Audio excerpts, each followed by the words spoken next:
সম্মানিত ভাইরা, আপনারা মেহরবানি করে রাস্তাটা ক্লিয়ার দেন। ইসরায়েল আমাদের নির্মমভাবে যে ফিলিস্তিনি ভাইদের উপর নির্যাতন করেছে, আমাদের 400-ও অধিক ভাই গত মঙ্গলবার রাত্রে সে নিহত হয়েছে নির্মমভাবে। তার ওই প্রতিবাদে আজকে আমরা এই বন্ধুহাট থেকে বেইলি ব্রিজ পথসভায় বিক্ষোভ সমাবেশে উপস্থিত হয়ে আমরা জানান দিতে চাচ্ছি যে আমরা বাংলাদেশ থেকে তথাকথিত রংপুর জেলার কাউনিয়া উপজেলার কুরশিয়া ইউনিয়ন থেকে জানান দিতে চাচ্ছি যে ছাত্র সমাজ জেগে উঠেছে, আপনাদের বিপক্ষে জেগে উঠেছে, আর থেমে নাই। ইতিপূর্বে আপনারা এই ছাত্র সমাজের মাধ্যমে আমরা অনেক বৈষম্যমূলক আমরা সমাধান করতে পেরেছি। আজও আশাবাদী আগামী দিনে যদি কোনো ঐক্যের ডাক আসে, সবাইকে আহ্বান করছি, সবাই একত্রিত হয়ে অন্যায়ের প্রতিবাদ করতে সবাইকে সবিনয় আহ্বান করছি। আমি আমার আর বক্তব্য দীর্ঘায়িত করতে চাচ্ছি না।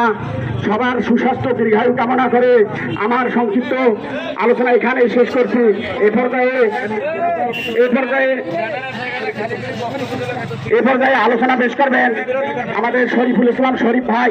তাকে সংক্ষিপ্ত আলোচনা করার জন্য বিশেষভাবে যে শুধু আজকেই শুধু এখানে আমরা উপস্থিত হইতেছি না, বরং আমাদেরকে যদি সুযোগ দেওয়া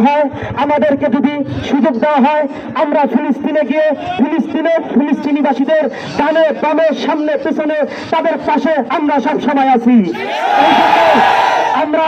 আমরা ইসরায়েলের ইতিহাস আমরা জানি তারা কতটা নিকৃষ্ট।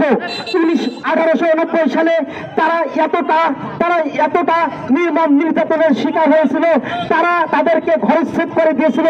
কিন্তু তদানীন্তন সময়ে ওই সময়ে তাদেরকে কেউ জায়গা দেয়নি, সবাই তাদেরকে থুতু দিয়েছিল।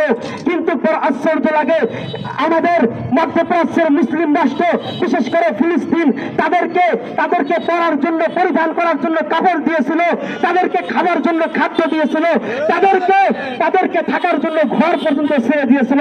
কিন্তু আমরা কি দেখতেছি, তারা অবৈধভাবে তারা রাষ্ট্র গঠন করে এখন আবার ফিলিস্তিন দখল করার তারা করতেছে। আমরা আজকের এই বিক্ষোভ থেকে আমরা পরিষ্কার হুঁশিয়ার দিতে চাই, আমরা সকলেই সংঘবদ্ধ এবং একতাবদ্ধভাবে আমরা ইসরায়েলি এবং মার্কিনী এবং মুসলিম বিদ্বেষী যত রাষ্ট্র আছে